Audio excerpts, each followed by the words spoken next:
What up, everybody? You're now tuned into the true definition of a sports fanatic. I'm your host, Brandon Lampley, back today with another live stream. Man, I wanted to get it in post-game, but I had to go make some moves, man, especially after that debacle with the Giants. Yeah, it was an exciting game and all, but it's amazing. This is 24 hours, less than 24 hours after the game, but 24 hours after the game is a footnote for the Jaguars.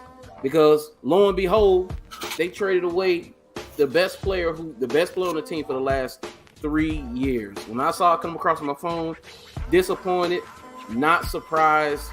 I don't think this was a good trade. Mr. Reid, we talked. He doesn't think this is a good trade. They didn't get fair value for him. And you're on a team that's deficient of talent. I mean, our talent on this team, you could say it goes 22 deep. That's pretty much it, because we talked about it. After the first 22, it's a major drop-off. And you trade away talent? So what happens if ETN, something happens to ETN, God forbid, knock on wood, that something happens to ETN? What, we going to rely on Jermichael Hasty and Snoop Connor? So are you punting on the season? Well, if you're going to punt on the season, go ahead, trade Jawan Taylor. Get Josh Allen out of here. Get Shaq Griffin out of here. Get all these guys out of here who you know are most likely not going to be a part of the future then, if that's what we're doing. But, man, I got my co-host, Mr. Reid. He was preaching earlier. I say some of this for the show. I'm going to go ahead and let him take over. Yeah, I'm mad as hell. That's what I'm mad at. I'm going to preach all for the next hour and a half because I'm sick of watching this team who don't know nothing about talent evaluation. Let's put the elephant in the room. Trent Baalke. I know he's been back in the shadows, hearing praises, all that about Travon Walker and all this, and he's this, man, let me tell you something. The same old problem still exists with this franchise. How do you trade James Robinson? I don't mind the trade. I say this. I don't mind the trade. I'm not upset about the trade. What I'm upset about is how do you trade him for a pick, a 6th-round pick, don't get nothing back in return, and you want to have your franchise and your fans say that you're not rebuilding? I mean, that's ridiculous. Right. You got needs on the defensive line. You got needs on the offensive line. You got needs at wide receiver. And you're going to tell me you don't need to bring in somebody with equal talent that you've given up, which is James Robinson, and you traded away for a draft pick that you have no idea what you're going to get next year, whether it's supplementary or even if you get a 5th round. You have no track record over the last 3 years of drafting from 3rd round on the second day 2 of the draft. And it's just perplexing that it goes about this all the time. Earlier this season, Laviska. What do you get in return for Laviska? Draft picks. I mean, when is this franchise going to understand that the more talent you have on the roster, that's NFL experience talent on the roster, not something that you shake a tree and hope that he turn into something, and then you tell the fans that we're not rebuilding, we got a good football team. You take away talent off the team, don't resupply the talent that's gone. And all we hear about is supplemental 6th-round pick that if he gets over 600 yards, it'll be a 5th-round pick. And this is why this franchise is the way it is. It has no plans. It has too much authority from a guy that doesn't know how to talent. He's a poor talent evaluator. They don't have patience to allow players to develop. Look, some of the players, Jay Toffoli is one. Yeah. They don't allow time for players to develop. They don't get enough reps. And who in the world it's almost to me like, okay, we can't have too much talent. We can't have too much talent at one position because we can't control what might happen. Oh, James might get mad in the locker room because he feels he needs to get more reps, more carries. Travis Etienne is in, and so we got to worry about his feelings. So we're going to trade it so we're going to trade him so he can feel better about himself in a New York Jet uniform. I mean, does that make any sense? I mean, here we are right now with this football. You know, and I'm mad as hell right now because I'm paying money to see these. I'm not watching this no more for free.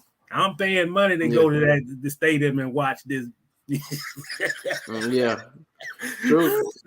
There's a difference when you putting out money to watch a product and you not getting what you supposed to get on a Sunday, which is entertainment, or you don't know, well, what's happening in the tough loss, and then you trade one of the best offensive players you have on the roster, and then you look, well, what did they get in return? A 6th-round pick, which is almost like a throwaway. That's a throwaway pick. You're not going to expect much out of a 6th-round pick. I mean, come on.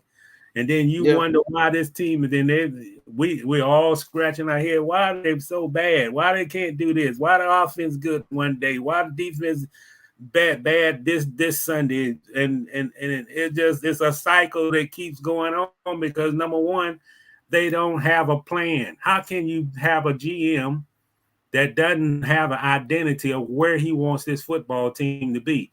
If you look at it, all their plans, they drafted in the draft. We sitting there on draft night. Well, boy, they got a lot of good defensive players in this draft. They improved linebackers. They got a better linebacker core. And look, but we still sitting in the room saying, man, they sure didn't get enough. They didn't address enough the needs on offense. Yeah. You cannot win in this league if you don't have offensive weapons. I don't give a doggone how good your defense is. If you don't believe me, go watch Kansas City.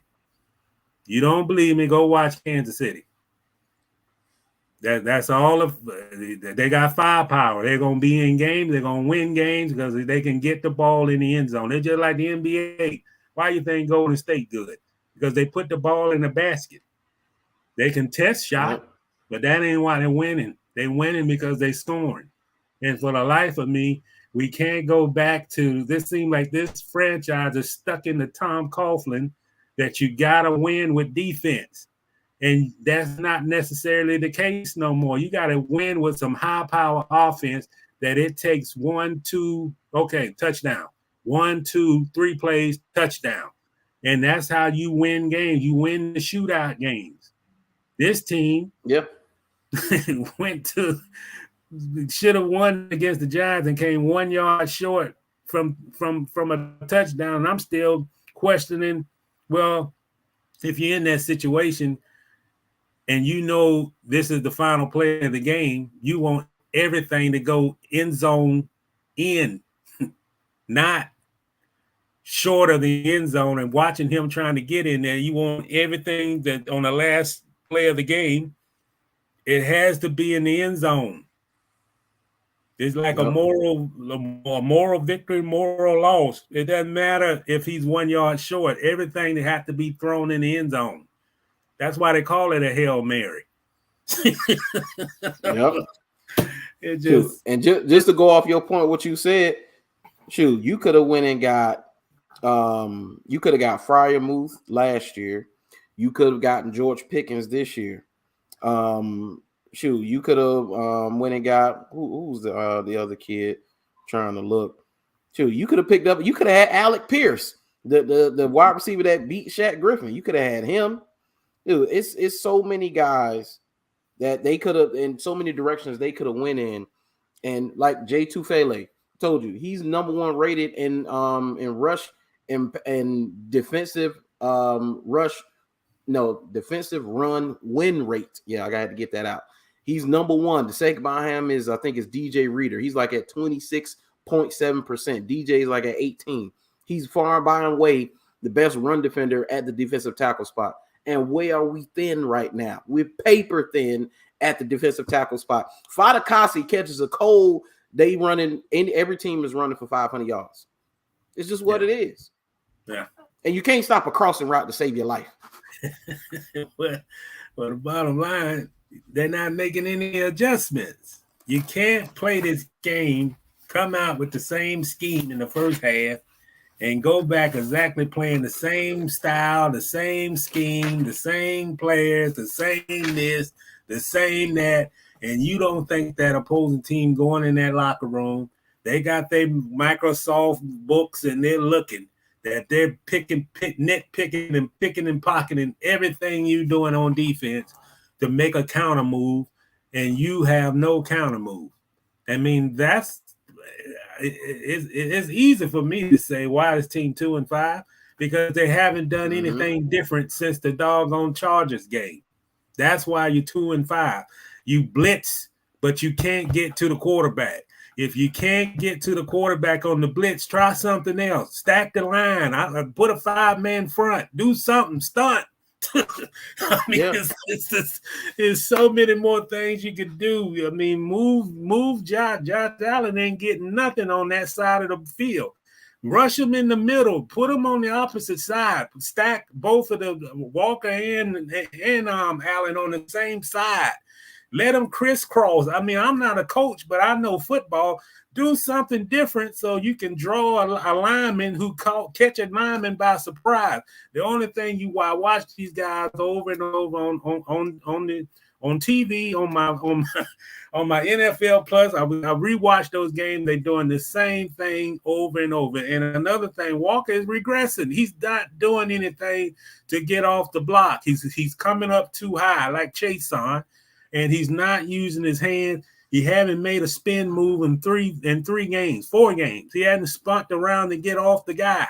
He's not doing anything different to make that offensive lineman adjust to his blocks.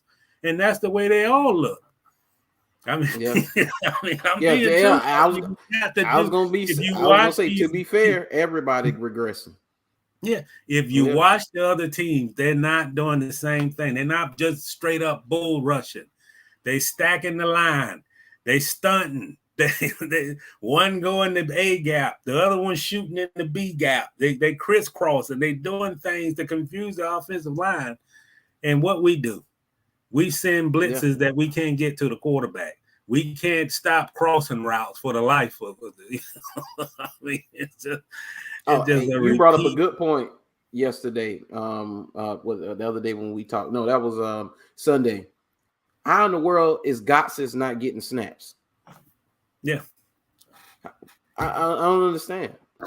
How is Gotsis not getting snaps? I really don't understand. And where's Chris Claybrooks? First drive of the game, of course, they put the original barbecue chicken because Shaquille Griffin is barbecue chicken number 2. They put the original barbecue chicken, Trey Herndon, outside, and he gets the Giants had 1 receiving touchdown the whole year. First drive of the game, they go down to get a receiving touchdown. Insane over Trey Herndon. And that's deflating. I mean, to be honest, you give up an opening drive touchdown in your stadium, take the crowd out the game. You have a cornerback who has a history of giving up big plays because he's basically not fast. And he got beat I don't even think it was a fake. He came in and out and he's gone. And Trey was 10 yards behind him. And we done seen this in 2019. We done seen this in 2018. I said that I put it on Twitter. The first mistake they made in the game, even before the kickoff, is putting Trey Herndon on the outside. Yeah, I would have put Darius Williams on the outside or Clay Brooks. They both got speed. I would have done it. Then if I had to play Trey Herndon, I would have played him at the nickel. I'd rather get beat inside and get safety help on the inside than go outside and leave a guy out there on the island and the safety help is too late to coming over. But yeah, I think that's too much to ask. That's too much to ask. I mean, football, I've been saying this last year and I say it again. This is why I'm disappointed, man. I'm going to let the world know I'm disappointed because it's almost like if you listen to these shows right now, we're in the end of October. This team has not shown any, for all the hell that we said about Urban Meyer and this is that, this function, all that's going on, this is this and this and that, all that stuff we talked about last year. Only thing different, hey, the head coach do come back with the football team. Other than that, This football team right now is not playing any better than the one that played last year at this same point last year. And that's a problem. And then you're trading one of your best offensive players. You trade them and get peanuts. And I blame the general manager. We don't never seen eye to eye anyway, so what difference does it make? This guy is a horrible GM, and I'm going to say it on the line.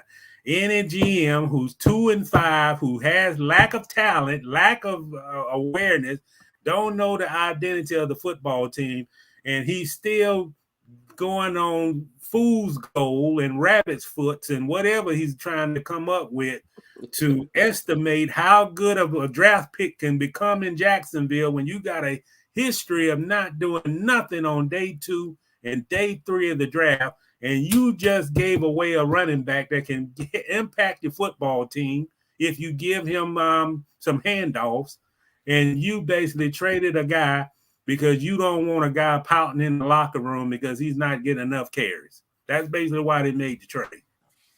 Yeah. Let me get some of these comments real quick and let you catch your breath. Take a drink of water because you're spitting the fire right now. They say, Kassan Carter, what's going on? He said they don't have a veteran on that defense, on that defensive captain, the audible, them calls coming in. Hey, I thought there should be a Luakon. Luakon is a veteran. He can't do that.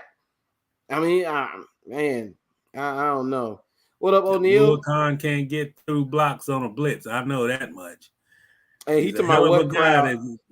Go ahead. Yeah, no. He said because I talking about wet crowd. Most crowd was in the Bud Zone slurping them $14.50 Coors Light and Vizzy seltzers. Yeah, you put some flavor in it. That is $15.50. Yeah, that's it. That's it. Let's see, Pastor Palmer, he said Trevor has one more year to show he has. I'm not worried about Trevor. I done heard a couple of people still talking about that. You know, the people know I'm not sold on Trevor. Dude, that's the least of your worries right now. To be honest, if we being honest right now, I'm not worried about him. Dude, I've liked what I've seen. The thing he still struggles with from time to time, he's not consistently accurate. That ball go all over the place sometimes. It's what it is. And when he always miss high. And one of the things I've seen somebody bring up the point, especially in the red zone, he's trying not to make a mistake by going high. That's what he's doing. And another problem is the receivers have to run better routes, and they need to have better routes being part of the offense. They need a guy. They're not running. I watch the teams. They have receivers come in, go out, fake out the cornerback, get open. And I know we've been bragging about the first couple of weeks of the season that Doug designed the plays to get these wide receivers open. Well, I ain't seen it in the last 3 weeks. team catching up, I guess. And I don't count passes being caught if you can't get a first down. If he catch a ball and it's 8-yard catch and it's 10 yards to get a first down, I don't count. I don't count the last play of the game. 1 yard for a touchdown, and you catch it at the damn 1 yard line. What is that? That's what I call stat stuffing. Yeah. You got to run the routes. You got to run the routes to the end zone, and the quarterback got to get the ball in the end zone. That was window dressing. Can't win like that. When you need 10 and you get 9 and the game is over, still a loss. Yep, still a loss. Hey, what up, Chris? Something up with the stream y'all said. So I won't be able to display y'all comments because stream y'all said something wrong with the comments and some other stuff. So, but I still see y'all. So Chris said, I thought they put Herndon at nickel. Williams on the outside against the Chargers. I don't know why they didn't do the same thing. Well, let me respond to that comment. You know why? Because that's the same mistake Doug Marrone made, same mistake Urban Meyer made. And every coach that he's played for some reason, put this kid on the outside. He get beaten by fakes. He don't watch the hips. You're supposed to be a cornerback. You watch the hips. Everything he watches the head. And that's why he get beat, and he doesn't have athletic ability to cover receivers. And if we see it, why this coaching staff don't see it? He's not fast enough to play outside corner. I mean, bottom line, we done go back and watch the tapes. 219, toast. Go back and watch 218, toast. He is a history. He cannot cover fast receivers. Now is he a good player? Does he work his ass? We good here. We good. We good. Does he work his ass off in practice? Yeah. Is he a good guy? Yeah. He's a great guy. He's he's a good guy. But good guys don't win in this football league, and he cannot cover fast receivers. Then bottom line, watch the first drive of the game. Burn. One receiving touchdown the whole year. When they announced that, and I said, oh, of course, they got their second receiving touchdown of the year on the Jaguars. Of course that happened. That's how it always happens. It's absolutely amazing. Let's see, Dale Brown say, why the F we not wrapping up when we tackle? That's a great question, Dale. This is a great question. They throwing the chicken wing out there and praying the Lord that it worked, and it's not working. Dude, you know why? You know the reason of that? They don't tackle enough in practice. I was going to mention that. I was going to say that. Tackle enough in practice. They're scared to get injuries. This new NFL that they got to regulate how much contact. And when you're a young team like this here, you make mistakes. You're not executing. And another thing I like to say, how much? And the way they look on Sundays, I don't think they practice enough situational football. Yeah. Because if you practice situational football, that play that happened the last play of the game wouldn't happen. There's no way in the world you supposed to run last second plays to the end zone in practice. You wouldn't let the Giants, I didn't mean to cut you off, but you wouldn't let the Giants run a 4-minute offense running the football. Yeah. I couldn't believe that. I was pissed off. Once I seen Saquon Barkley start to break runs, I said it's over. I said they done. They ain't got nothing left. Gas tank is empty. And sure enough, he's a run after run after run. He had 30 yards in the first half? If that, is probably less than that. And he ended up with 100 yards. He had 18 yards in the first half. 18 yards. 18 yards. 18 yards. Let's see. Let me get some more of these comments. See, Pastor Palmer, he said the Jets are on the rise. Yes, if the Jets had all they need is some decent QB play, and they would be really, really good. But hey, all of those Trevor Lawrence naysayers and all that, please believe he was the best of the 2021 draft class. Zach Wilson, middle of the road at best. You just seen Mac Jones get pulled last night. I mean, for Bailey Zappi. So it is what it is. Justin Fields had a nice game, but before that, people were wondering if this kid could throw the football actually. But I will say that's not a good team he's on. It may take some time for him. I don't know if he's the guy. I don't know. So I don't want to give too much to Justin Fields just yet. So, but other than that, I'm taking Trevor over all of those guys right now. And Higo Kasai talking about that one y'all short reminds me of Kevin Dyson, Titans versus the Rams Super Bowl. That was the first thing that came to mind. First thing came to my mind too. That's the first thing came to my mind. I remember that. Dale Brown said he almost broke his TV. Oh man, if you got a 4K, 8K TV, man, you better give up some scratch breaking your TV. Now go ahead. He said Chris A. and Matt Ryan had his best game of his career against us and got benched the next week. Yes, did you see that? Sam Ehlinger is going to play the rest of the season. Now I think the owner has something to do with that too. They said that the owner we just talked about him last week. Jim Irsay supposedly has some influence in Matt Ryan sitting the rest of the year. So I don't know if that's tanking or what, because I'm saying if you're trying to win, you're not going to play Sam Ehlinger. So I think the fix is in for the Colts. This may be a way for them to tank because they just need to draft a quarterback. Stop with the bridges. Stop going to get this guy and that guy. After Andrew Luck left, they should have drafted a quarterback because look at what they've invested in quarterback since he's left and look what it has yielded. Phillip Rivers was the best of the best. And that's basically what you got. So they got to draft a quarterback. So I would not be surprised if they are looking to target a quarterback in the draft. I think at the top of the draft, they got some NFL prospects coming out. Bryce Young is going to be the prize of the pack. Of course, C.J. Stroud right behind him. Will Levis from Kentucky is a NFL quarterback. And it's a couple other guys. I don't want to forget nobody. I don't know. Hendon Hooker, I don't know where he's going to go, but I like Hendon Hooker from Tennessee. Have you seen Hendon Hooker? Nah, but I know he's good. I know Tennessee. Tennessee should be the number one team in the country, man. Yeah, absolutely. Let me get the rest of these comments, and then I'm gonna let you finish up. Let's see. Dale Brown said, "Watch the replay. I think it was the QB running and was being tackled by Foye, and Lloyd had an opportunity to smack at the ball, but jumped over him and didn't even touch him. Yeah, they try not to get a penalty, so I get that, but no, the one that played that just took the air out of their sails is Devin Lloyd's interception that was called back. Foye, I mean, when they showed the replay, I thought, I was like, maybe it was accidental. He didn't mean to do it. It was intentional, him hitting Daniel Jones in the head. It's like, I'm like, where's your awareness, Foye? Yeah. I mean, it looked like he jumped into his head. It's one word I call that. Undisciplined. Yeah. All right, last comment. Kassan say, how the slow Daniel Jones taking off on the final drive and no linebacker DN can't catch him. Fred Taylor rolling over his grave in the famous voice of Bubba Dub Jr.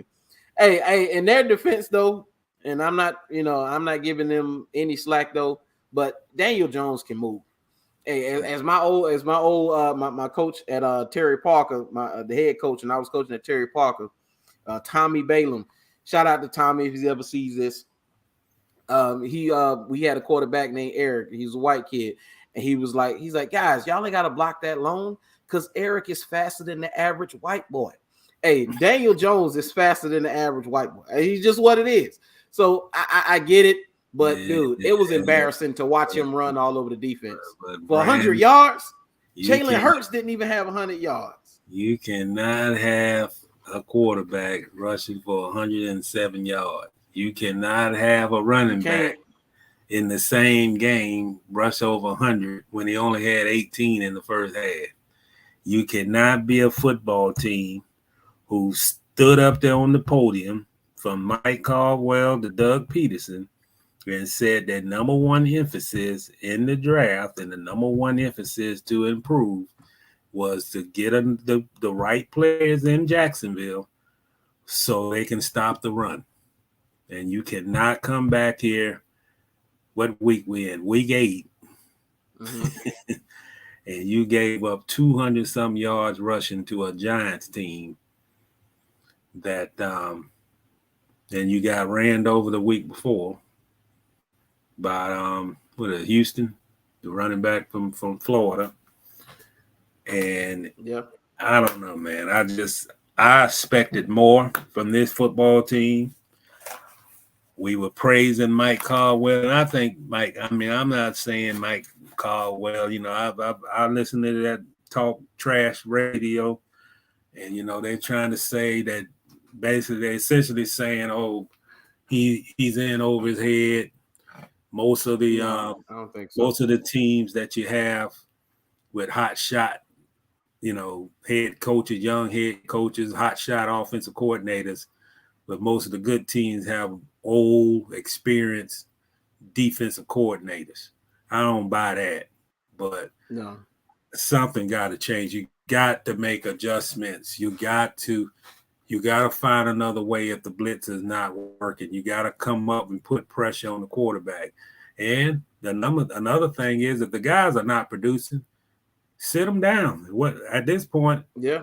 What does it hurt? And I'm gonna say this, man. Josh Allen, he looked like a football player. He act like a football player. He eat like a football player, but he damn sure ain't playing like one. And that's being honest. Yeah. I mean, I literally saw, and I had to watch this play over. I saw Josh Allen in this game where the play ran on the opposite side, and a blocker was coming at lineman coming at him, and he stopped. That ain't a football player. He stopped. He didn't go pursue. He stopped. Yeah. Pulled up and let somebody else make the play. If you's the so-called designated leader, which you've been, I follow the team during the offseason, so I know what his impact was on on Walker and that defense. And I hear him every day every Sunday. It's the same story. We got to figure it out. We can't beat ourselves and all this crap. And then you go out there, can't get off blocks, doing the same thing over and over, not making no type of impact. And you, the leader of the defense. Shit. Right. Man, I don't like it. He's a good person. Loves the game. Loves his family. But he's got to play better football than that to be a leader of any team. Because if he's talking about trying to get a second contract playing like that, they might trade him too for a draft pick. Yeah, they may. I'm talking real, man. I ain't gonna sit up here. No, I got you. And I don't work for the Times Union no more, so I'm gonna talk real. These guys got this played like they're, if a football player on the Jaguars feel that their pride don't mean nothing and they getting trashed in the media and they getting trashed on Twitter, if they don't take no pride in that, then they shouldn't be on the field, because that's how bad they look at certain circumstances. I'm not saying this team is quit. I'm not saying the coaching staff get out coached each week, but you can't have Matt Ryan, who doesn't even have a starting job no more, put out career numbers and then get benched 7 days later. You can't have a Giants team that when the last time they threw for a touchdown. And they throw it on the first opening drive of the game, and you got 200 yards rushing between a running back and a quarterback. It's hard to. I hope Doug knows what he's doing. I hope that these guys got a plan. I hope these guys don't have a fire sale, and we're gonna see more trades that you just getting rid of guys just to get rid of them, to get draft picks and stockpiles and what. But you know what, man? It's just unacceptable. We're not even out of October. I've already read a couple of things where the Jags are already in the hunt for a top 5 draft pick. It ain't even November. Right. What up, Jakari? They say Foyer headbutt him on that INT. Yeah, dog, Jakari, yes, he did. It was basically a headbutt. Oh my God. He say, looking at the stats, didn't know they ran the ball down their throat, 239 on the ground. While Barkley, I would think, had 150, but 100 from Jones. Yeah, you can't give up 100 yards to Daniel Jones. I trade Griffin. Jakari say, I'll trade Griffin for a pack of blacks and some blank CDs. Hell, that might be too much. That might be too much. Hey, you might have to go with one wood tip and a CD, one CD. That's what you might have to go with. One wood tip and one CD. Let's see. Dale Brown said, we have the wrong mindset. We are not learning how to win. We're finding ways to lose. There's a difference.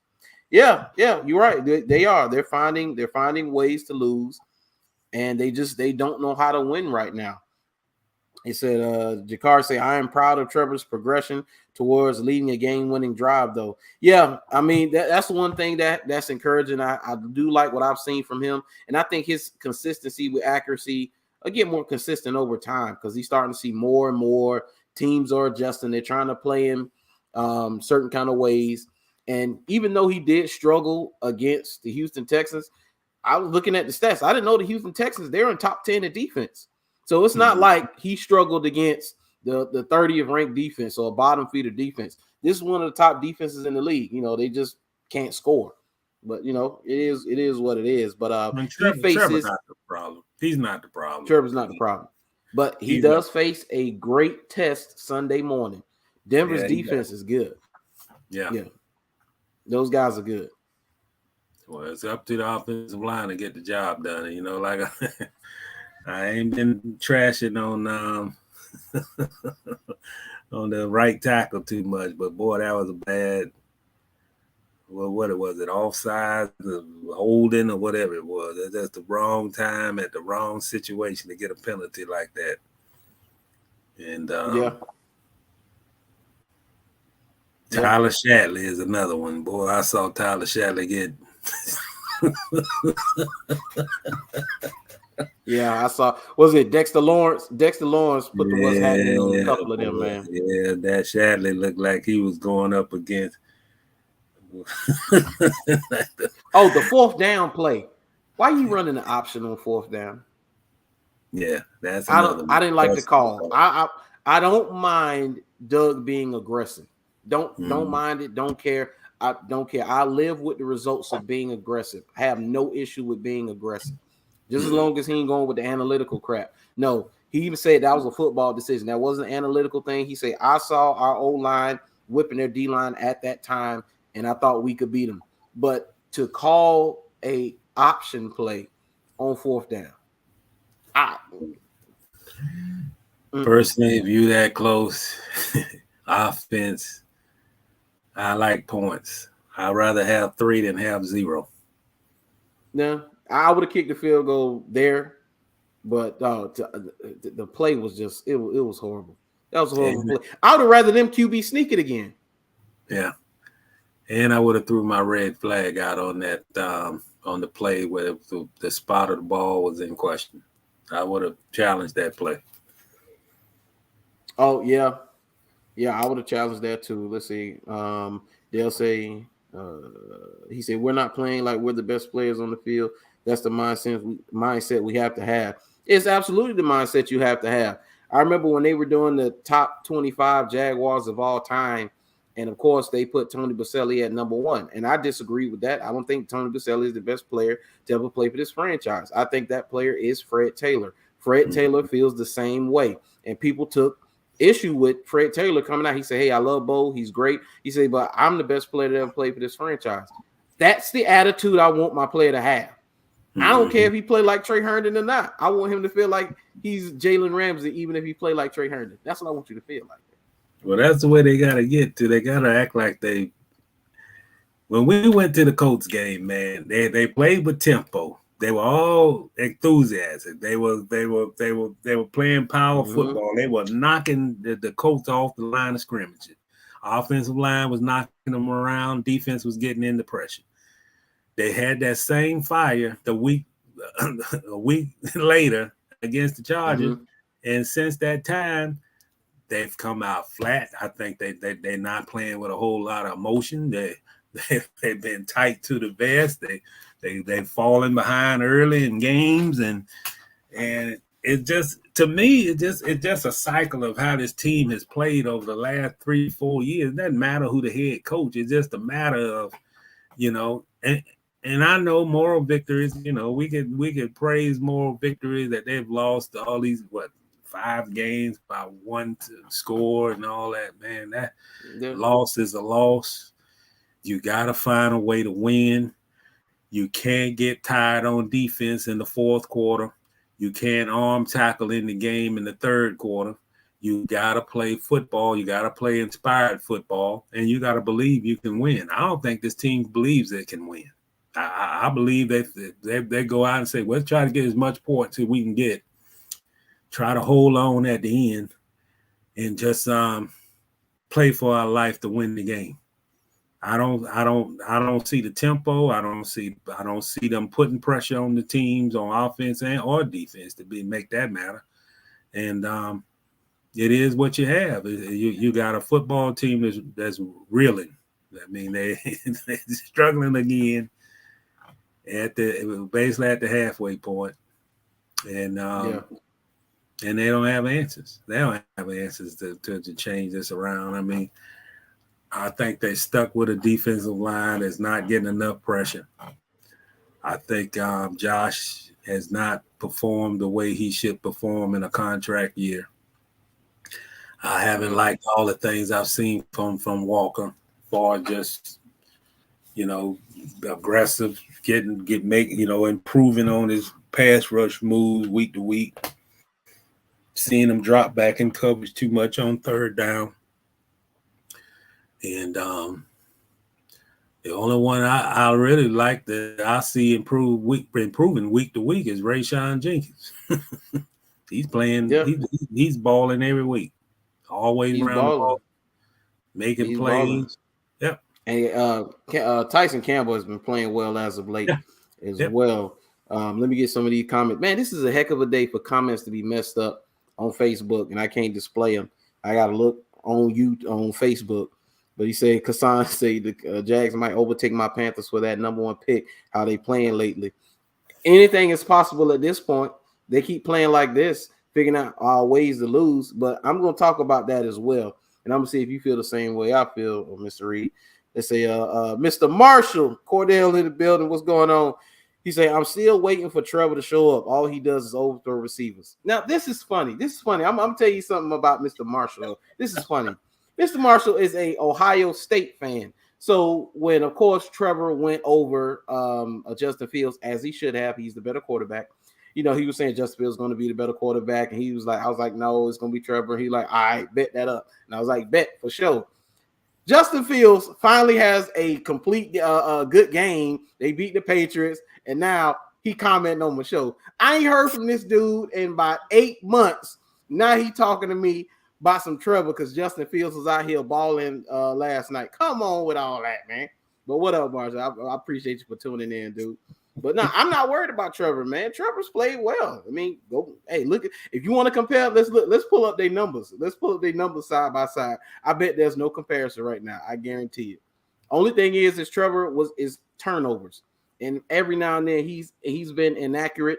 He'll throw too high, but just the last couple of weeks, I like what I've seen, man. And to be calm and cool under pressure 2 weeks in a row with a chance to win the game. We hadn't seen that. I was worried about that. That was a true worry for me because I'm like, man, this kid fold like a lawn chair every time is the pressure on. But then 2 weeks in a row, he came up short against the Giants, but he did it against the Colts. So, yeah. Let's see. Dale Brown, he said this team needs to play with fire every single player. Absolutely. You say it's all on the secondary and discipline. That's the thing, Jakari. And you lose 5 games by a touchdown or less. I think that 1 by 8 points, which is a possession or less. And if you go back and look at those games and why they lost those games, if you lose by possession, it comes down to small things. Number one, first and foremost, is penalties. Mm-hmm. Penalties that lead to points for the opposing team. The defense does it all the time. They did it with the Giants. The Giants couldn't score after the first quarter like that. They only scored because of penalties later on. They kept extended drives for them, especially on the turnover. They said they could smell the turnover Daniel Jones was going to give them. He gave them a turnover and Foyer headbutting people. But I was talking to my homeboy Chris, and I'm seeing what your opinion is on this. So them losing games this way reminds me of the 2016 team. I think this is the year before you had got here. That year, I told you they lost 8 or 9 games by possession or less, and they just couldn't finish games. Then the next year, they made the jump. And that 2016 team, one of the games they lost to the Detroit Lions, who were awful that year as well. And that's the game where Jalen Ramsey was crying on the sideline, and that was the meme of him crying or whatever. And he was like, he fed up from losing, and that was his rookie year. He's like, I ain't never lost. This is ridiculous. But they'll make a jump. My issue now that I think about it, and Chris, you listen to this, we talked about this. I think they'll make a jump next year. You get another full draft and you get another full free agency. My issue is this. If they do make a jump next year, I'm kind of hoping that they don't, because if they do, Trent Baalke isn't going anywhere. Let's say they make the playoffs next year. You think that he's letting Trent Baalke walk out the door? Probably not. And Trent Baalke is one of the problems. We've identified that. He's one of the problems. He's why the team is the way it is. You cut Jay Tufele. You constructed the team currently how it is. You did not go get an X receiver. I don't even know if y'all been trying to get an X receiver. Don't know what that's about. They haven't. Like, I'm like, oh, okay, I get it. Certain guys, you might not have been played for. He couldn't have got. He didn't want to come here or whatever. But I haven't heard that. Like Devontae Adams, he wanted to go to the Raiders. That was no. He didn't want to go nowhere else. He wanted to go play with the Raiders. Okay, cool. What about Tyreek Hill? What's up with Tyreek Hill? What happened with that? I'm trying to figure this out, and I'm wondering what is the plan? What's the long-term plan? How are they constructing this team? They ain't got one. They don't have a plan. They're piecemealing it with this GM. I go back to the draft. Harrison. Yeah. Muma and Lord. I probably would have got one. I probably wouldn't have got both. That just would have been me. Yeah. I don't think I would have used 2 draft picks to get 2 linebackers. Right. Muma said it. Draft day. Remember? I would have got a receiver. Muma said, I was shocked they drafted me. You had one of the strongest drafts at wide receiver, and you got none of them. I look at these wide receivers around the league who was in that draft. London, making catches, making an impact. Pickett was making an impact. Around the league, those receivers are making an impact. And you can't tell me that it wouldn't have benefited Trevor Lawrence to have another target, an ex-receiver who can beat coverage, get downfield. Yeah. When he got nowhere to throw it deep, and the guy wide open and can catch the ball and get you in the end zone on one play. That's what this team lacking, and we knew that last season, the season before, this season, and then we'll go back into the draft in 23, and we'll go get a bunch of defensive, we'll get a bunch of linebackers. I mean, it's the same old shit.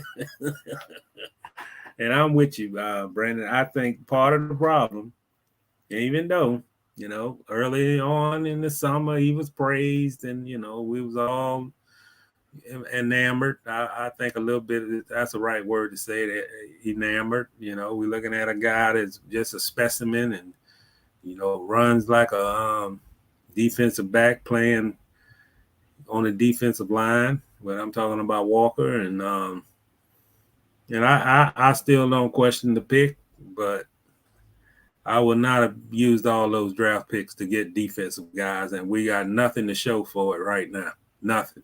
Yeah. That defense is not where it's supposed to be playing. I don't know what's the issue. They were playing good early in the season, and now it's like that. I don't know. They can't stop the run. They can't stop big plays. They're undisciplined. We're not getting enough sacks. I mean, I think the pressure been okay, but the pressure and getting sacks is 2 different things. And then you invested all your draft capital in improving the defense, and the defense, at least the last month, has not played well. To be honest, hadn't played well since week 3. And who do you blame that on? Well, I blame it a lot on the GM, you got a young defensive coordinator who's learning the ropes. I give him that. I don't think it was a mistake making him the defensive coordinator, a mistake hiring him, but I think when you invest in draft picks, as this team has done over the years, and a lot of them hadn't panned out, that I just wish they could change their philosophy as a football franchise. I really feel this franchise over the years and now has a philosophy that you win championships alone by your defense. And when your defense can't produce that championship caliber of play, it puts a lot of pressure on the offense. The offense always going to draw their attention. Trevor is always going to draw more attention than any defensive player, including Walker. Even though he's the number 1 pick, just like Trevor, Trevor is going to draw more attention. The offense is going to draw more attention. No wide receiver, Christian Kirk, all of them going to draw the attention.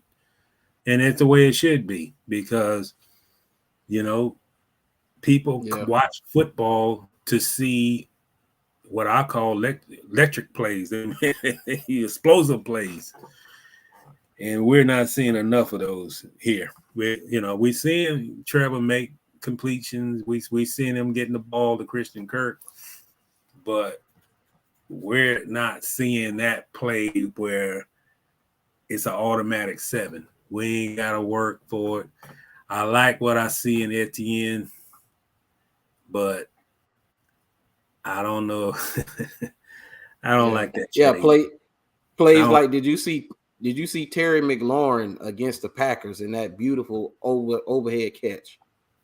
Plays like that. That's what you're talking about. Those are the type of plays.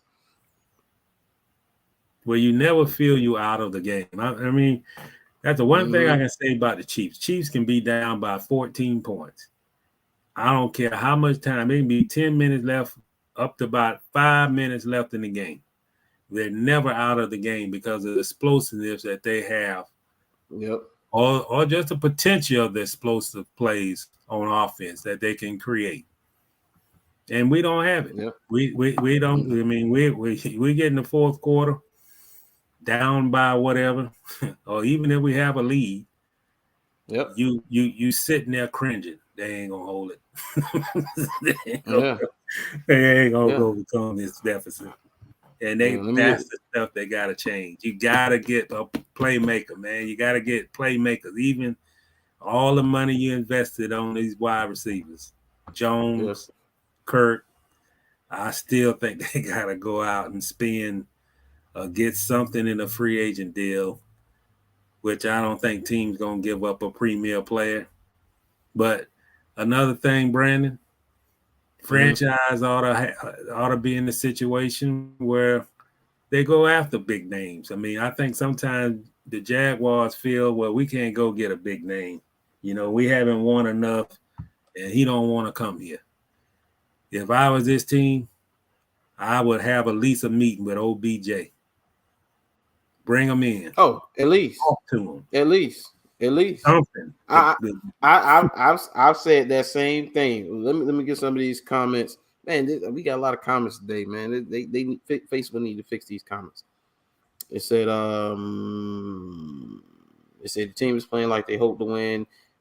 They think they'll win. That's not a winning mindset. The winning mindset is believe, period. Yeah, that's Dale Brown. Yes, Dale. And he said, Dale said we better get a number one receiver. It's inexcusable if you come out of next year, draft a free agency without a number one wide receiver. It's inexcusable. Because you should have came out with one this offseason, this past offseason. But definitely. Harrison, what's going on? It's a Jakar say we should trade for Jerry Jeudy. That's an option. I would at least kick the tires on any of these receivers. At least call and see. Find out what they want for them. At least you say, well, Jackson. Yeah, Jackson and that USC receiver available on our pick. That better be the shortest clock in draft history. Yeah, Smith and Jigba on the clock when we pick. We'll go ahead and run the card up there. Yeah, Smith and Jigba. It's a couple of receivers coming out. I seen in some mock drafts they got us taking the offensive tackle. They out of their mind. They got us taking Broderick Jones from UGA. You got to take no. They got Pittsburgh taking them. They got us taking Jordan Addison. Yes, absolutely. Jordan Addison, transfer from Pitt. I take Jordan Addison. Hey, give me Smith and Jigba. Shoot, Quentin Johnson from TCU. Who else? Cashapp Booty. I don't know, man. I don't like the way he disappeared early in the season. I haven't watched LSU, so I don't know what his stats are now, but I watched him straight disappear in that Florida State game. I don't know if he was going through the motions or what. That really, really, kind of bugged me. Now Jalen Hyatt may be fool's gold. That's the wide receiver that destroyed Alabama when they played Tennessee. He had 5 touchdowns. Jalen Hyatt may be fool's gold. I don't know. They got him going first round, and he's having a really good year. But before this year, he averaged 20 catches and 200 yards and 2 touchdowns in both his previous years. He's having a breakout year, of course, but it may be fool's gold right there, man. I don't know. But to your point, I mean, this is going on, man. Jacksonville has found a way to Jacksonville it up. That's the best way I could put what's currently going on. They found a way to Jacksonville it up. The only hope is for them to take a jump next year, Trevor to take a jump. Hey, James Robinson is gone, and I didn't like the trade, but Travis Etienne, he's averaging 7 yards a carry. He's playing very well, so we'll see. But dude, we got some holes to fill. It just is what it is. Now, who knows? Can they salvage the season? Can they try to win some more games, turn it around, or what? Or they just go? If they start doing the fire sale, they punt it on the season for sure. For sure. If they start doing the fire sale, we know that. Like if they start hitting the Carolina, it's doing what Carolina doing right now, trying to move Brian Burns. They don't move McCaffrey, they move Anderson. They looking to move some other pieces. They start doing that, then okay, yeah, they punting on the season, but I don't know. I don't think they should do that. I think you got to play every game to win. I mean, they've been punting on seasons since 2017. I mean, if you punt on the season, it goes back to the GM, it goes back to Doug Peterson, and it goes back to they didn't have a good plan. I mean, to be honest, they didn't have a good plan. You invested too much money on the defensive side and didn't put enough, capital on the offense. I mean, to be honest, other than the two receivers. Yeah. And I thought that, I feel that you should have had, when you trade guys like right now, mid-season, a week before the trade deadline, a lot of times I feel it's out of desperation or it's out of a need or it's just you backed in a corner. You go back to that Jalen Ramsey trade. The Jaguars didn't want to trade him, but they got backed into a corner. But this franchise got to understand, man, when you make trades, it ain't always you need to get draft picks. You got enough draft capital, and it still hadn't changed your franchise over all that draft capital you had. It's time to get veterans on this football team. I get tired of hearing this crap on the radio about they like, well, we don't talk like the one thing that's redundant is that football teams should know how to win. I think that's the most biggest crap I ever seen in my life when people talk like that, because you have to know how to win. I don't care if you went to high school and you won every game in high school to college. When you get to the pros, the locker room is different. Personalities are different. You don't spend the time that you might spend less time in the NFL team than you do in college or high school or middle school. So it's a lot of dynamics playing at the same time. And when you play a 17-game schedule, I don't know anybody plays 17 games in a regular season other than these pros. And then you have outside distractions. The one thing I thought that early in the Jaguars, even in 2017, that the one leader that they should have respected, they didn't, and that was Calais Campbell. A lot of the young players didn't respect him. They thought that he was a guy that just was, straight from management. Those are the things. Company man. The company guy, and they just tuned it out of the other ear. When you learn how to win, it's like everybody in that locker room. You don't have to police each other. Everybody is on the same page. They understand what the next man is doing. They're not complaining about how many reps somebody is getting or word about the contracts and the coach don't like me and all this kind of stuff. This is learning to win. And learning to win is when you can set the stuff aside, and the only thing that matters is going out there on the practice field, working toward that opponent and working as a unit on Sunday. If that man got your back, this man got your back. It works in the NBA, it works in the NFL, and it takes a locker room of experience to know how to win. You can't have a whole bunch of young guys and we won at LSU, we won a national championship at Alabama. Put them in an NFL locker room where you got that type of money flowing among those players, distractions here and distractions there, and you gonna tell me that a professional player should know what the process of winning? I rest my case. That's a person that don't know about football and the locker room and the bonding and building of the. A lot of times winning goes beyond what those coaches are saying. The winning comes among the players in that locker room. You can have dissension, you can have togetherness, brotherly, you can have all that. And it has nothing to do with the coach.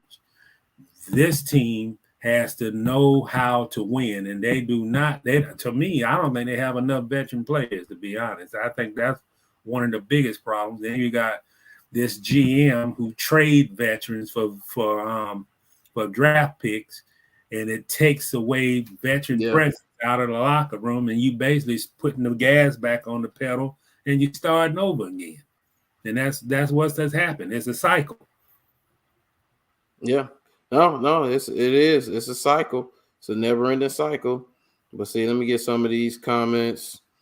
Let's see. Jakari say Booty just had a monster game. Okay, yeah. I haven't been watching LSU. So okay, he's getting back on track. I mean, he's a great prospect. You know, size, speed, all of that strength, route running, explosiveness, and stuff like that.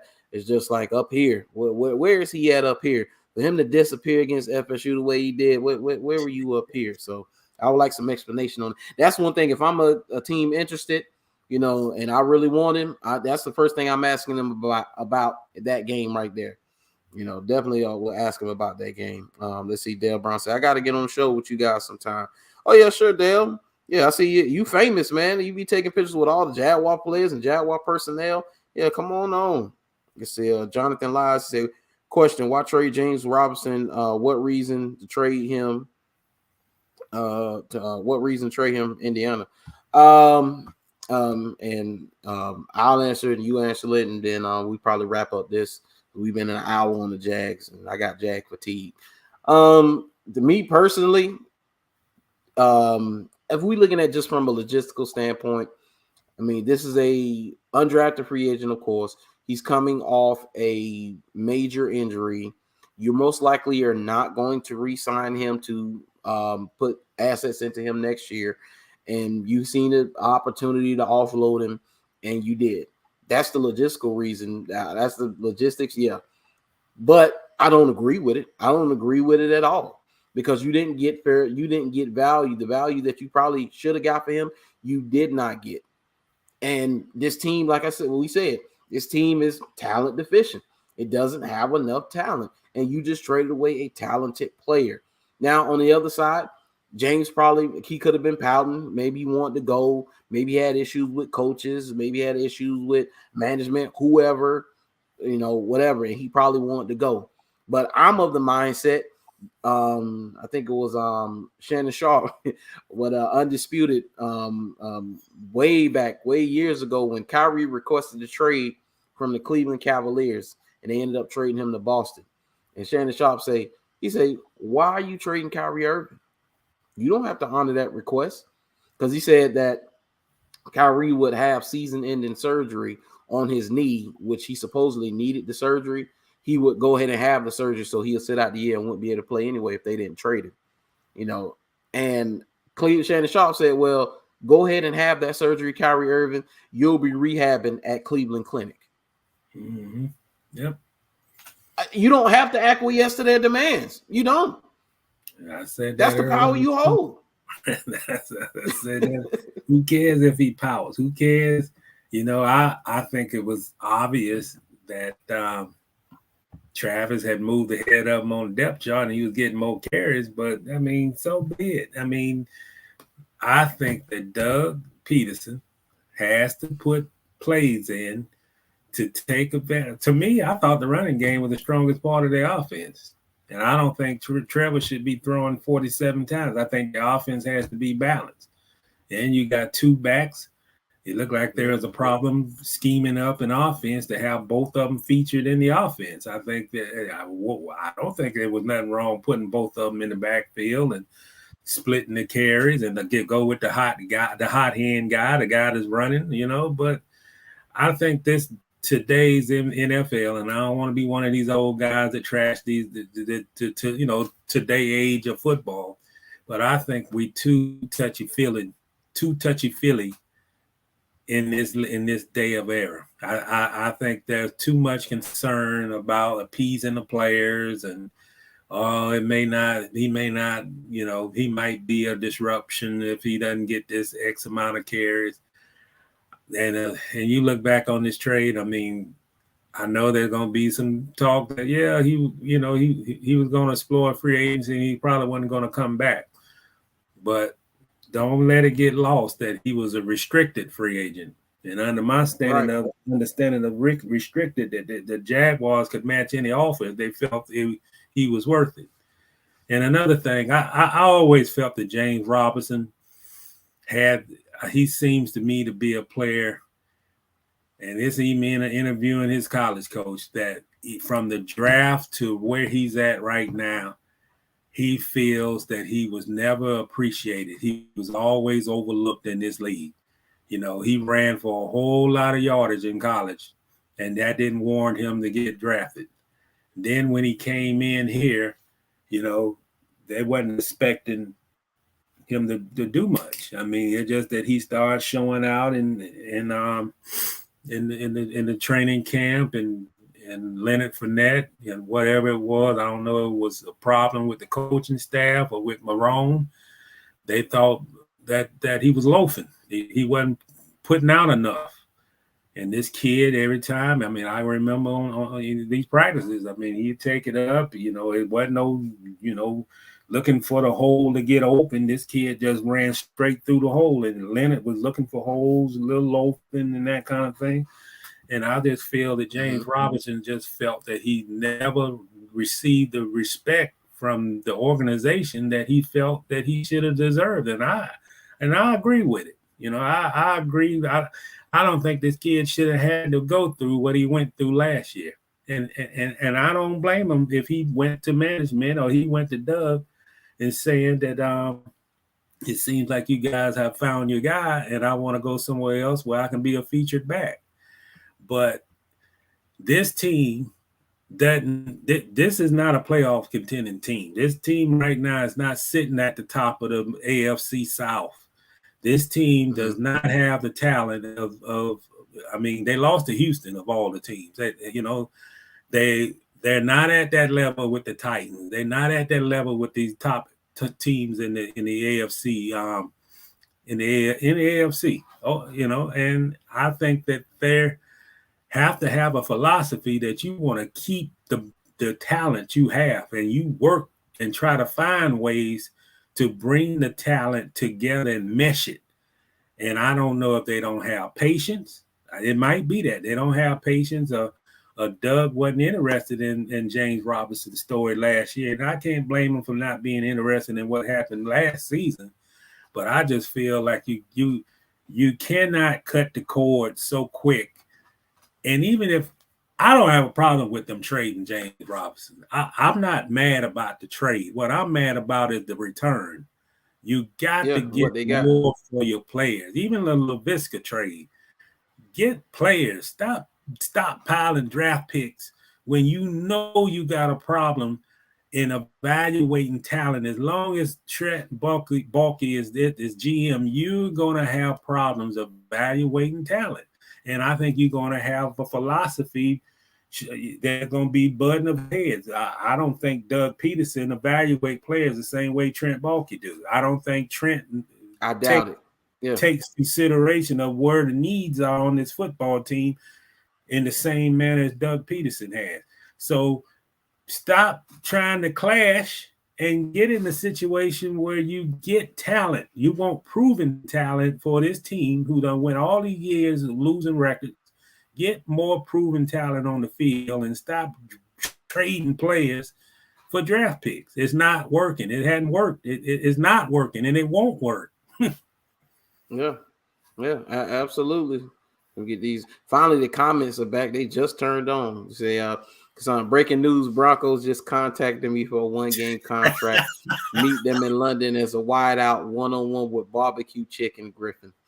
Lord have mercy. You got a whole lot. The Jags might call him too. Right. See, Jonathan. John, is it Lies? Lease? I don't want to mess your name up. So he say, Jonathan. He say, question: beginning season, do Jaguars will win more games? What record this season? They'll win more games. I don't know how many more. That's highly debatable. I said the beginning of the season, I said their floor was 6 games and their ceiling was 8 or 9 games. I think they'll reach their floor. I see them getting at least, they could get 4 more wins. I could definitely see them getting 4 more wins, but they're not getting the 8 or 9 wins. That's not happening. It's not happening. They can go ahead and punt on that. But I could see them. I could see a scenario where they could get the 6. They're 2-5, and they can get the 6 wins. I think at least they'll be able to get the 6 wins. At least 5. At least 5. Don't get disappointed if they get stuck at 4, man. I won't be disappointed if they get stuck at 4. Won't be where's the schedule? You got a schedule. You got the Cowboys. Well, yeah. Let's hold on. Yeah, but let's do that before we move on. Let's look at this guy. I'm gonna pull up the schedule right now. Got 2 games against the Titans, and both of them losses. Oh man, yeah, the Titans. Oh my goodness, yeah. That's 2 losses right there. Still gotta play the Texans. Yeah, in Houston. You haven't beat them, and you haven't beat them in what, 4 years? Yeah, I got to see what's winnable on this schedule, man. Yeah. I don't know. I don't know. Let's see what the rest of this year. They got Detroit. When the Lions coming to town? Oh yeah, they do have Detroit. Yeah, they do. Oh, they do. Detroit. I think they do. I think they do have Detroit. Yeah, let's see. Oh, come on, man! What y'all showing me? Can I get the schedule? That's all I want. Speaking of Detroit, boy, DJ Chark, he just cannot avoid injuries, man. Oh yeah, somebody was telling me Chark got hurt. I think that was Pastor Pond was telling me, he's like, yeah, DJ Chark hurt again. I said, oh, back on IR. You know what? I'm not going through NFL.com. This is absolutely ridiculous. Let's see. Yeah, that's the video on NFLvideo.com. Yeah, I'm like, man, what is going on? All right, here we go. All right, so you got Broncos, Raiders, Chiefs, Ravens, Lions, Titans, they got Cowboys, Jets, Texans, and Titans. Ooh, man, I said 6 games. Boy, that's I want to make a correction on that 6 games. Man, okay, so if they can get this one Sunday morning in London against the Broncos, that'll get them to 3-5. 6 wins may be a possibility. But if you don't get the Broncos, I don't know, because the Raiders, I don't know. I don't know about the Raiders, man. I don't know about the Raiders, and this here in Jacksonville. So the Raiders, man, that's a coin flip game to me because they have not looked consistent at all. The Chiefs, that's a loss. Yeah, Chiefs, that's a loss. Ravens, I'm gonna chalk that up as a loss. So that's a loss. So let's say you beat the Broncos, you're 3-5. The Raiders are a coin flip. So let's say you win that game, you go to 4-5. You got back-to-back L's, Chiefs, Ravens. I'm gonna go ahead and make that a guarantee right now. So now you're at 4-7, and you got the Lions in Detroit, and it will be very Jacksonville to go to Detroit and lose to the Lions, who are one of the worst teams in the league. So let's say you drop the Lions game, that's 4-8. You're not beating the Titans. That's 4-9. The Cowboys look really good right now. But that's here. So let's say, I'm not even gonna give them that. 4-10. The Jets, Thursday Night Football, as good as the Jets have looked, I don't trust Zach Wilson. You could maybe get the Jets on Thursday Night Football in New York. Okay, we at 5-10. The Texans, you ain't beat them in 4 years. That's 5-11. You're not beating the Titans. That's 5-12. Yeah, that's the best case scenario I got. Team is not beating the Jets, man. The Jets defense is going. Yeah. Who are they going to block on that defensive line for the Jets, man? I can make an argument that they ain't going to win another game this year. Because if you don't get the Broncos, the Raiders could come here and beat you. Chiefs, Ravens beating you. You could definitely lose to the Lions. You're not beating the Titans. You're not beating the Texans. The Jets are playing good football, and the Cowboys are playing great football. So, yeah. I might see 2 wins at the most on the finishing. These guys might be in contention for the for the first round pick again, man. Yeah, say Kassan said the same thing. He said next few home games, Raiders 50-50. Yeah, Kassan, Raiders 50-50. Ravens lost, Cowboys lost, Chiefs lost. I already got them. Lost. This is where the injury is gonna come in, and you got that. What is that right there? The Raiders, Ravens, Titans. That's gonna be a lot of injuries right there. I don't like to talk about injuries, but they're gonna. Where is Kansas City at? Oh, Kansas City. That's November 13th. So it's Broncos, Raiders, then Chiefs. Oh man. So you see them, but they do go on the bye. They got a bye, and then they got I think they go on there. Yeah, because they go on the bye after the London game. So after they play Sunday, then they go on the bye. Then you got Raiders, Chiefs, Ravens. Ooh-wee. Then you got the Lions, but the Lions are the Lions. Then you got the Titans, Cowboys, Jets, Texans, and Titans. That's tough. And I'll be honest, if they don't beat the Broncos, and I'm being honest, the only other possible win I see on that schedule is that they can beat the Lions. That's it.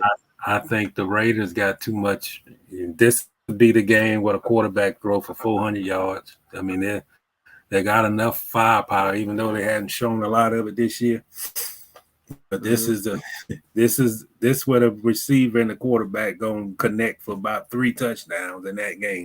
They get everything. Oh yeah, hey, Darren Waller might have a career game, and he been missing in action most of the year. Yeah, they have everything clicking against the Jags in that game. They won't get enough pressure, and we know what the Ravens are gonna do. So I don't know, man. We see this all the time. You gotta win winnable games in this league, man. You cannot lose to the Texans and throw games away that you should win. And then you come up with this murder's row where you're gonna play the big boys when the weather change, and it's smash mouth football. And you gotta play the Titans. You gotta play the Titans 2 times. Cowboys. Yeah. So I do think they can beat the Lions, though. I don't think the Lions just, I don't know. But hey, it is what it is, man. Yo, he got 16 catches, 175 yards, and 1 touchdown on the season. That's Darren Waller. Now watch he had that in 1 game against the Jaguars. Lord have mercy. But hey, it is what it is. So we're gonna move on from there, and we'll see what happens with these Jaguars, man. I like the future as far as Trevor, but this GM, I'm fine with Doug Peterson. I feel like we got the right coach. I got no problem with Doug Peterson. Mike Caldwell, we'll see what Mike Caldwell has, but Balky and how we're building the team, man, I do not know. Let's see. We say Raiders, Congi will be overflow with team colors versus the Jags. Yeah, but shoot, the Giants fans, they say the Giants fans took over the stadium. Yeah, I've seen people on Twitter, the diehard Jags who always go to the games. They say whoever sold their tickets to Jag fans, F you. That's what they said. Because the Giants fans were in full effect. Shoot, I was out delivering, and I went to a couple hotels delivering stuff for people, and I see Giants jerseys all in the lobbies. They were here. Yeah, they were here, man. So that's what you have when you're not winning. You want to sell your tickets on Ticketmaster. Yeah. So, man, we're gonna stay in football. We got too much more. I ain't gonna have a whole lot of topics. But one of the surprises of this season, of course, is the Tampa Bay Buccaneers. Man, I mean, I understand them losing, but you lost to the Panthers. And you not only lost to the Panthers, you lost by 3 scores to the Panthers, who are effectively tanking and punting on their season because they shipping everything away. And I just couldn't believe it. But that wasn't even a headline of that game. What was the headline of the game was this: Mike Evans supposedly giving autographs allegedly to the officials. The NFL said that that's not what this was, that he was getting autographs. The official reason was something about a golfing instructor, and they were getting his phone number, not getting an autograph. I don't know. This is the tape. It's 2 videos. You tell me what you think or what you believe. I don't know, man. But I looked at this once, and we're gonna look at it again. And I don't know if this is a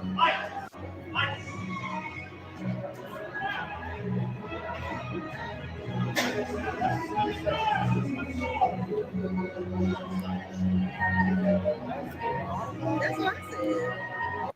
So he's supposed to be signing his phone number, huh? Dude, that looked like a autograph, didn't it? Yeah. That didn't look like a phone number to me right there. That did not. That did not. That looks like an autograph to me. NFL says that that's not what it was, but man, that's what it looks like. That don't look like a phone number to me, unless the phone number thing is bumped. Let's look at the other video. This was another one, but you can't see him signing anything. You can't see him what he's doing. But look at that. It's just 3 seconds. So now he may be giving a phone number there. He's taking some time to write. But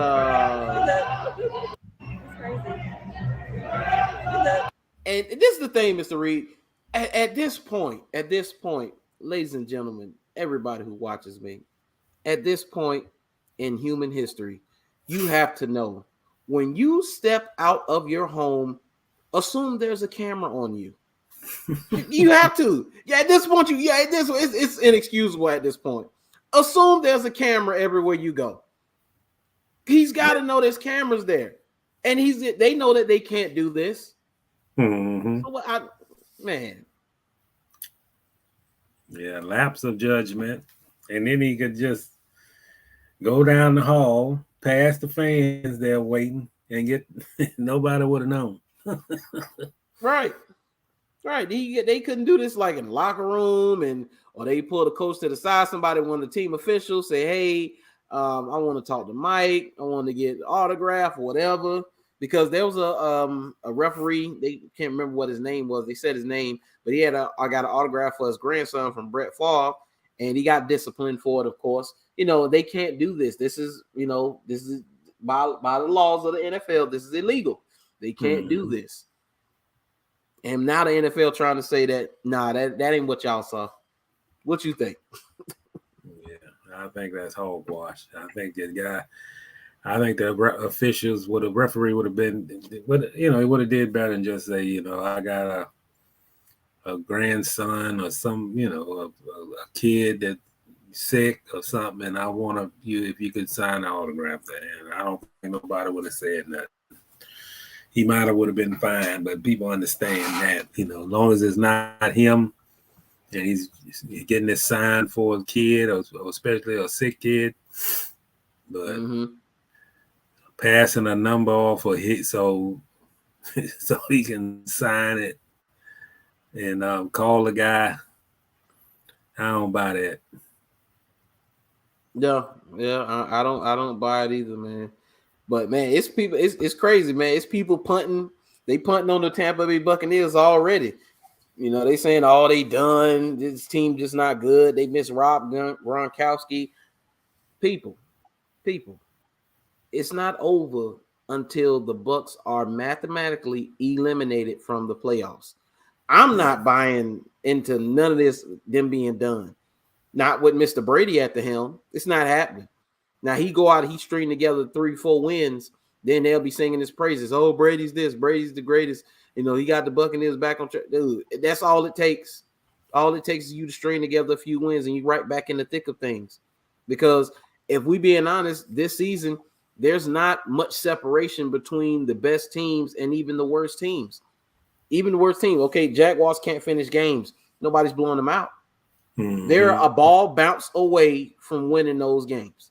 And not making stupid, dumb penalties, fumbling into the end zone like ETN.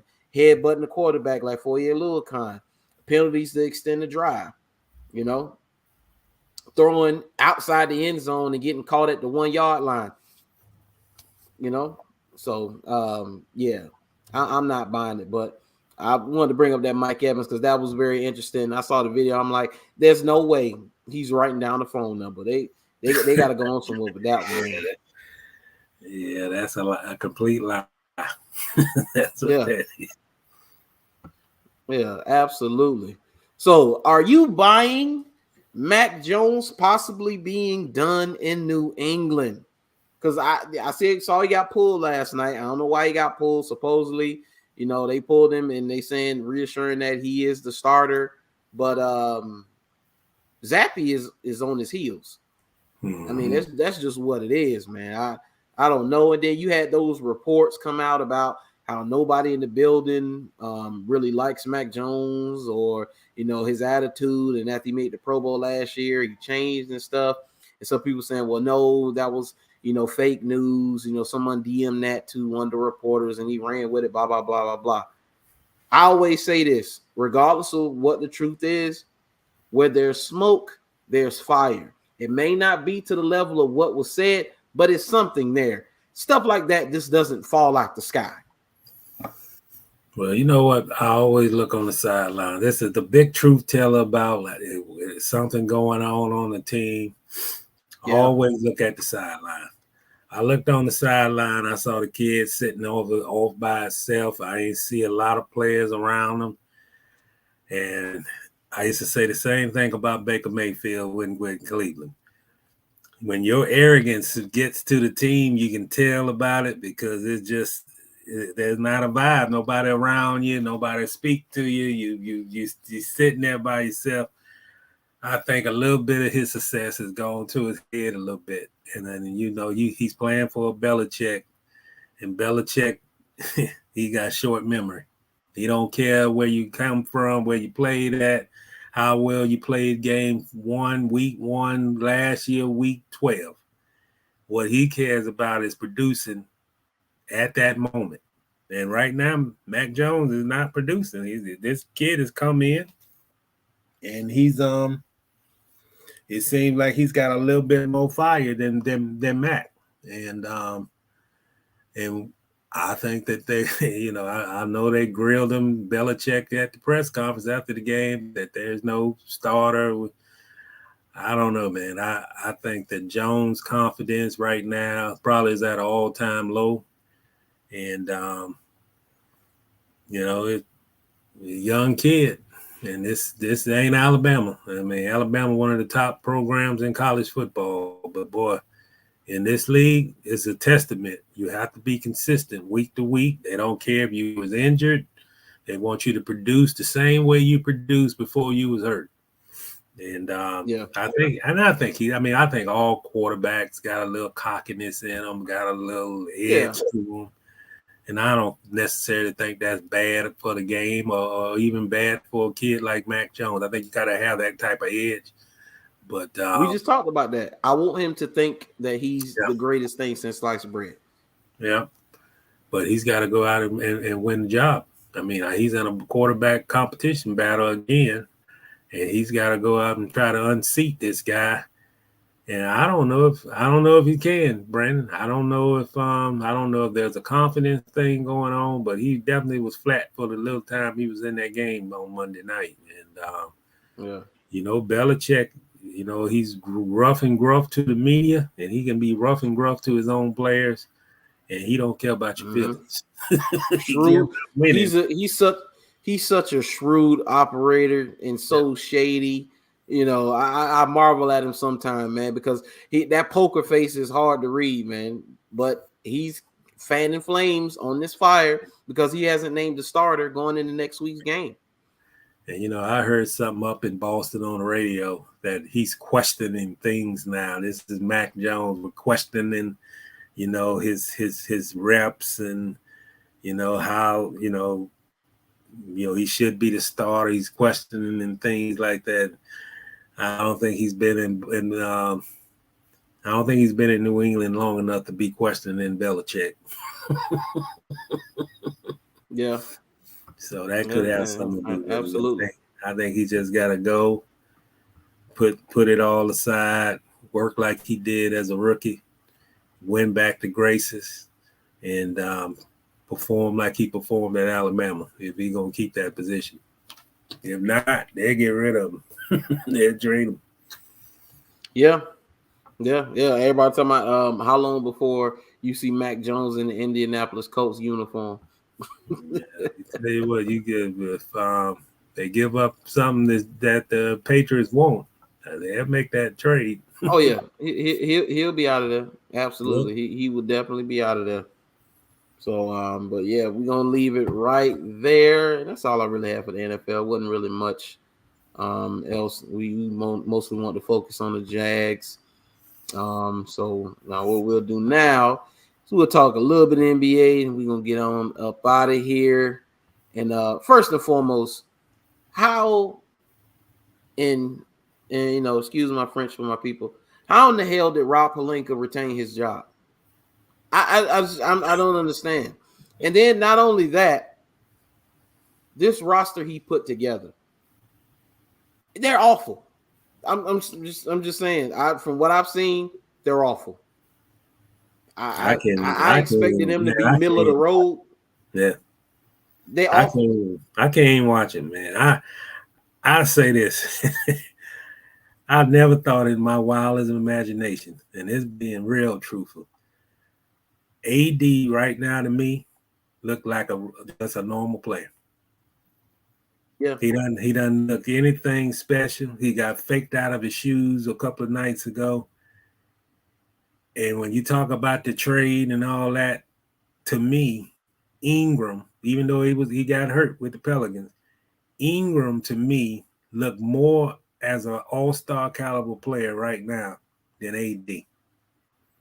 Man, Brandon Ingram looks good. Yeah.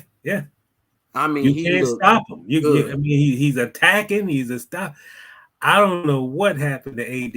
AD don't attack no more. I mean, it's just like, you know, he's just not a forceful offensive guy anymore. He's just like he's playing timid, or he's just playing old, or he's trying to reserve the energy. I don't know what it is, but I done watched two of those. You think it's the ring? Huh? You think it's the ring? It might be like he does. To me, you know, looking on the outside, looking in, it just seemed like he's complacent. It don't seem like the fire ain't there no more. This kid used to have fire, man. I don't care if the Pelicans lost by 20. He was going to put up 40 if it need to be to keep him in the game. I don't see that fire no more, man. I just see a guy play with his back to the basket, go through the motion. You know, he comes up a little bit, try to contest shots. Don't run the floor like he used to run the floor. And he just don't seem to me like he's motivated to be an end-to-end player anymore to me. I mean, I know it's still early and things can change. And I don't know. I ain't seen AD play like this since his whole career in the NBA. He to me, he's like back trying to be the Kentucky player where the only thing that matters was defense, and, you know, he's not even putting up enough shots. Yeah, it's amazing, man. And this line, it doesn't work. And Russell Westbrook got to go. I seen thing where the Jazz were going to give them a favorable trade. Matter of fact, let me pull that one up. Let's see what the Jazz supposedly would have given them. And head coach Darvin Ham did say he's not looking to change the lineup after the 0-3 start. Well, you know, he want to stick to the plan he got, and I get all of that. But hey, they go 0-5. You definitely got to do something. But you know what? One more thing about the Lakers and Darvin. One thing different from Coach Ham and the one they had previously. This guy gonna stand up to Westbrook.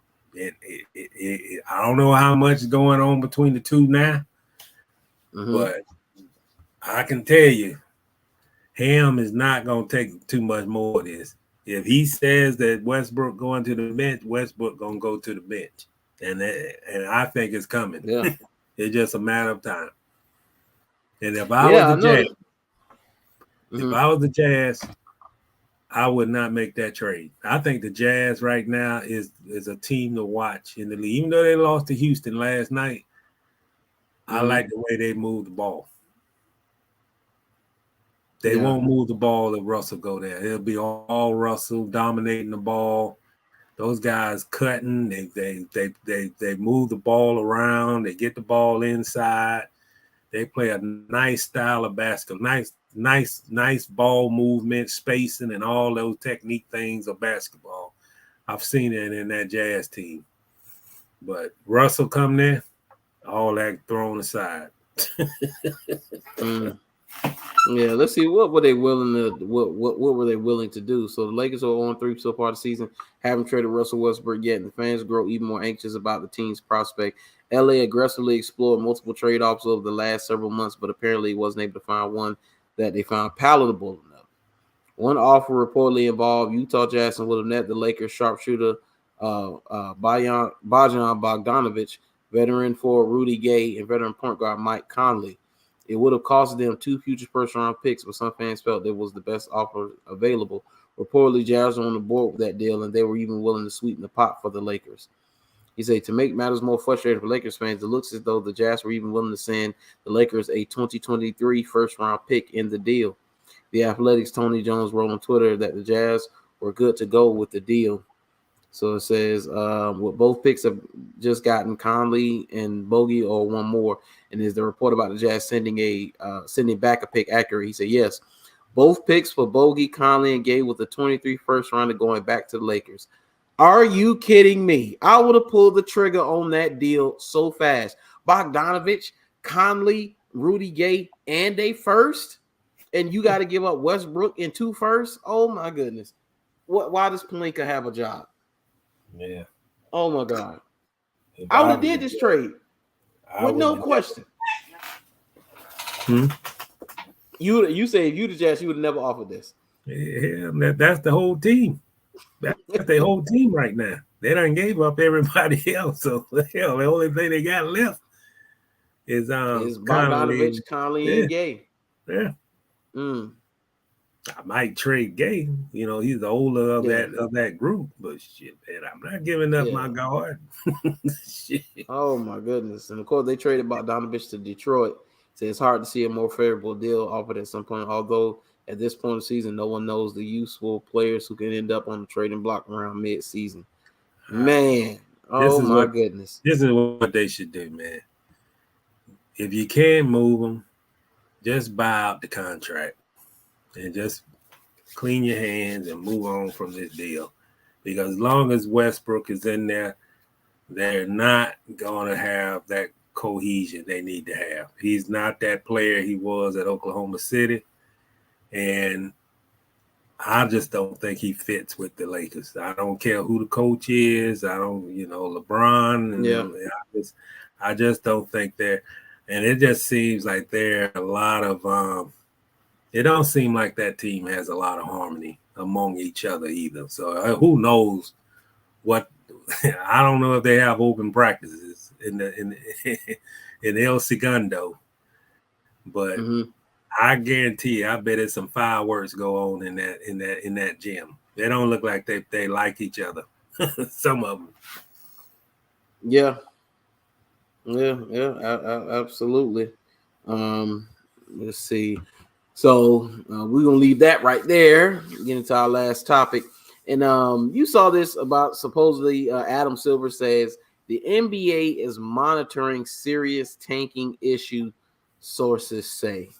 So let's read this, and this is laughable to me because there's nothing you can really do about it. But let's see what they're talking about. The NBA Commissioner Adam Silver in recent comments to the Phoenix Suns employees addressed possible solutions for tanking while noting that he understands why teams would do it when a once-in-a-generational player is about to enter the league, according to sources who were present. Calling it a serious issue that has sparked hundreds of meetings, Silver's comments came this week during a question-and-answer session in the Suns arena, where Silver also apologized multiple times on behalf of the league office to a large group of Suns employees for workplace misconduct under majority team owner Robert Sarver. Let's see. During the session, one employee asked Silver about tanking, a theme that is widely expected to dominate the league conversation for the 7'4" French phenom Victor Wembanyama, a potentially franchise-altering prospect being projected to be the number 1 pick in the 2023 draft. And for those who don't know who Victor is, it is that serious. And yes, I understand why teams would take. If I was a team right now, let's say the San Antonio Spurs, we punting on the season. Sorry, Pop, go ahead, rest your guys, put them on DNPs, do what you got to do. We want Victor. I get it. Say we put teams on notice. Silver-toed employees were going to be paying particular attention to this issue this year. Speaking of a concept in European soccer, silver-toed employees that the league has thought about relegation as a potential solution to ensure the worst performing teams are incentivized to compete. But the commissioner then said relegation would be destabilizing to the NBA. It took a while to get up here. We started out around 1959. Then we took a hard left in East Africa. There we go. All right. Just doggone ads. So now, let's see, where was I? Okay, in such a scenario, silver-toed employees relegation would essentially mean demoting the worst 1 or 2 teams to the G League while promoting the best team or 2 from the G League to the NBA.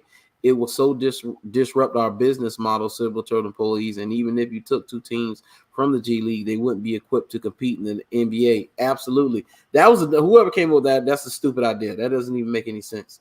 See, in an effort to help reduce tanking, the NBA flattened draft lottery odds in 2019. So now teams with the 3 worst regular season records each have a 14% chance of winning the lottery. Before that, the team with the worst record had a 25% chance. The second worst team had a 19.9% chance, and the third worst team had a 15.6% chance. Still, Silver told employees that tanking remains an issue this season. It's something that we have to watch for, Silver said. A draft is, in principle, a good system, but I get it, especially when there's a sense that once-in-a-lifetime generational player is coming along like we have this year. Silver didn't mention Wembanyama by name, sources present said, but added the league will adjust as necessary. Teams are smarter, they are creative, and they respond. We move, they move, so we're always looking to see whether there's yet a better system, Silver told employees. Silver addressed a question about league expansion, which he told Suns employees the league will look at more closely once it's through its upcoming television rights negotiation. The NBA's current TV package, a 9-year deal with ESPN and Turner Sports, is slated to expire after the 2024-25 season. In order to evaluate the teams coming in, we need to know where we stand from a media standpoint. That's obviously our most significant form of revenue overall. But Silver discussed the potential dilution of talent, that is, adding more teams would weaken the overall product. None of us can remember going to a season where there was a perception of so much competition. It took a while to get up here. Come on, man. We started out around 1959. Oh, God. Then we took a hard left in East Africa. A right at Baja. That's so annoying. Hey, they got to make their money, though. I understand. See, but still, the goal is to have 30 competitive teams, not 20 or whatever it is. So we think we do pay attention to the dilution factor. Still, Silver said the league is overall doing well, that there's no shortage of strong candidates for new teams and new cities, though he didn't name any specific cities. Vegas and Seattle are considered likely candidates for new NBA teams should the league expand. And I was going to say that Vegas is probably number 1 on the list. When I seen LeBron James talk about ownership of in the Las Vegas franchise, if that does come to fruition, I said, yeah. That means that, you know, when I heard him mention it, I said, oh, yeah, it's been in talks for a while. Just like the NFL got the Raiders there, teams want to plant roots there. They want to be in Vegas. And Vegas is a very large market. And, of course, Seattle wants basketball back, and they possibly could get a team back there. I know Russell Wilson talked about getting the ownership helping bringing back the NBA to Seattle when he was the Seahawk. He probably would still do that, especially to get ownership in the team, of course. But I'm confused. What are you going to do? What are you monitoring? How do you know if a team is tanking or not? Because I can easily say, hey, this is our plan. This is what we went in the season wanting to do. How can you stop me from tanking? And the draft lottery, to me personally, I don't like the draft lottery. I don't. It doesn't stop teams from tanking. It doesn't incentivize teams to win. It doesn't. You might as well go ahead and get rid of the lottery. Worst team get the number 1 pick like the NFL, because it doesn't stop teams from tanking. Mm-hmm. I agree. And when you look at a team like the Magic,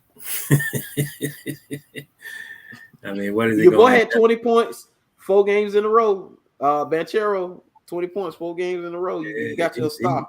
He's a good player, man, but they still 0-3. And I saw him last night against the Knicks. And I don't know, man. I think the number 1 pick is a great player. I don't see 25 wins from that team this year. They'd be lucky to get that. Yeah. Sacramento Kings, they might be tanking too. They bad. Yeah. Oklahoma City bad. But you can go down the list. All the small market teams, they might have to tank because they just they ain't got a resource. All their players are young, under 23 years old. They're young, and I like Houston though. I think I saw Houston last night. Man, Houston got a bunch of young guys. And I don't think they tanking, but it'll be interesting to see how that team come around. They might be the young version of Memphis in about 3 years. Mm-hmm. But it's the same bad team, gonna be the same bad teams. And what is he gonna do? Monitor all the teams that's 0-3? Yeah, when I heard this, I was wondering. I'm like, what are you gonna do? Yeah, doesn't make any sense to me. Yeah, you can't police that, man. It's just, I agree with you. Change the lottery. Take out the Saturday night all-star, whatever that crap is. No more dunk contest for the next 20 years. Change the lottery. Yeah. Just go with the worst team who needs the number 1 pick, Magic, and just go with it. Give them a stipulation. If you win the number 1 overall pick, say in 23, then you're ineligible for 2 years afterwards, even if you finish with the worst record. Put some rules in. Yeah. Absolutely. So, yeah, well, we're gonna leave it right there, and we'll see what happens at 9:30 Sunday morning, and see if they can, get a W in London. These Jaguars, man. I mean, I was very hopeful after the even after them losing to the Eagles. I was like, okay, there's no problem. But then they lost to the Texans, and I was like, that's a problem. And then, the way they lost to the Giants, you competed throughout that game. You played a really good game. Defense, they weren't bad. They were early. They gave up some points. A barbecue chicken the first gave up the touchdown, of course. And then, middle of the game, second quarter, third quarter, they really wasn't giving up much. And then, just penalties here and there, and they competed. That's one thing we have seen from this team this year is that they haven't just laid down. Last year, years before, between let's go 2010 to 2021, excluding 2016 and excluding 2017. 2016 and 17, take those 2 years out. These teams lay down in the games that they lost. Lay down and get blew out. Like Washington, hang up 40 on them, most likely. I mean, blow them out. Blow them absolutely out. The Eagles put up 50. Blow them out in the rain. Run for 400 yards on them. They lay down. Shoot, the Giants game, they lay down after that first touchdown. That's what they have done in the past. But they are competing. So, I mean, but like you say, there are no moral victories, man. No, it's but still a bad taste. Remember, they got Kansas City. Oh man, hey, you one possession lost to Kansas City. Okay, I wouldn't be mad at that. I would not be mad at that. Now, I could see them having a one possession loss against the Ravens.